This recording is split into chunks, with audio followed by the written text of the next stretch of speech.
እንዴ በጣም ታገስኳት።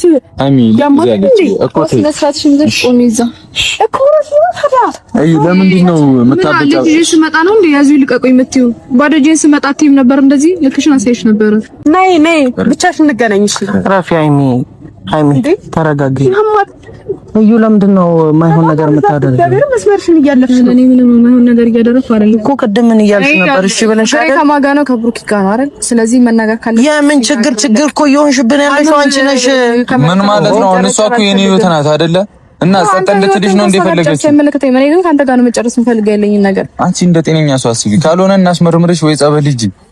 ጤነኛ ካልሆንሽ እንደዛ አይነት ይኸውልሽ፣ እኔ እኮ ሰብአዊነት ይዞኝ ምናምን እና ስሜት ስለተበለሻሸ ነው እዚህ ነገር ውስጥ የገባሁት እንጂ አይመለከተኝም ብሎ መሄድ ከብዶኝ አይደለም።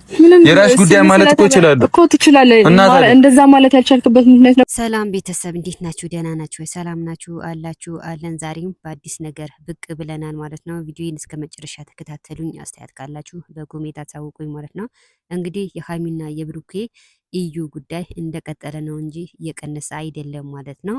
መግቢያው ላይ እንደሰማችሁ እንዳዳመጣችሁ እዩ በእኔ ጉዳይ ወላ ሃይሚ ወላ ፍፄ አያገባውም፣ የሚያገባው ብሩኬ ብቻ ነው በማለት መልስ ሰጥታለች ማለት ነው። ግን እዚህ ጋር በጣም ነው እየተሳሰተች ማለት ነው።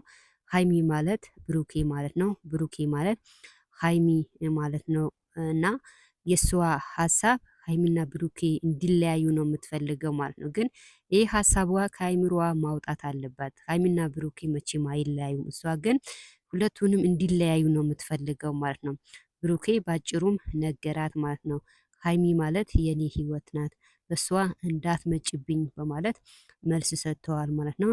እንግዲህ ብሩኬም አስረግጦ ነግረዋታል ማለት ነው። ስለዚህኛው ጉዳይ አያገባኝም ነበረ፣ ግን በሆነም ባልሆነም ነገር ስሜ ስታጠፍኝ ዝም አላልኩም እና ዝም ካልኩ ደግሞ ሰው እኔ ላይ ነው የሚፈርደው። ምክንያቱም ልጁ የሱ ልጅ ነው ብሎ የኔ ስም ይጠፋል በማለት መልስ ሰጥተዋል ማለት ነው። በእርግጥ ብሩኬ መልስ ካልሰጠ ልጁ የሱ ነው የሚባለው ማለት ነው። ስለዚህ ያለው አማራጭ ብሩኬ ግዴታው ድምጽ መስጠት አለበት፣ መናገር አለበት። አለዛ ሃይሚና ብሩኬ እንዲለያዩ ነው የምታደርገው ማለት ነው። ሃይሚና ብሩኬ ይቀጥላሉ እንጂ መቼም አይለያዩም ማለት ነው። ስለዚህ ይሄ ልመና የተጀመረ ቢያንስ 5-6 ቀን ሆነዋል። ልጅቷን አምጫት እምቢ፣ እንመርመር እምቢ፣ ሐኪም ቤት እንሂድ እምቢ እና ምን እንደሚሻላት እንግዲህ አልታወቀም። ብሩኬ በስከ መጨረሻ ከታመምሽ ሐኪም ቤት ልውሰድሽ ወይም ደግሞ ጠበል ላስገባሽ በማለት በጣም ተማሮባታል ማለት ነው። እውነትም